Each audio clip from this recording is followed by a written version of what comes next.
வணக்கம். குடும்பம் குதூகலமாக இருக்க சில வழிமுறைகள். பதிவு 84.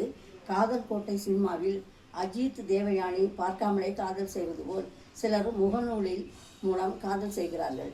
சினிமா வேறு, நிஜ லைஃப்பில் அது நிலைப்பது இல்லை. இதை புரிந்து நடங்கள் பிள்ளைகளே. பதிவு 85. யூத் படத்தில் டைரக்டர் கென் கர்னாஸ் இளம் வயது காதல், கண்ணடிப்பது எல்லாம் காதல் அல்ல, தாய் தந்தையை மதித்தால் நன்மை உண்டு என்பதை காட்டியுள்ளார். படத்துக்கு நன்றி, நல்ல சீர்திருத்தம் சமூகத்திற்கு. பதிவு 86. தாய்க்கிழவி படத்தில் வரும் ராக்காயி ராதிகா போட நிஜ வாழ்விலும் நிறைய பேர் உள்ளனர். இதனால் பலன் இருப்பினும் தொல்லை தாங்காமல் தற்கொலை முயற்சியில் ஈடுபடுபவரும் உண்டு. படம் படு சூப்பர். நடிப்போ நடிகர்கள் ராதா மகளை வெளிப்படுத்துகிறது. எதிலும் அத்துமீறல் கூடாது. இந்த பதிவு பிடித்திருந்தால் லைக் போடுங்க, ஷேர் பண்ணுங்க.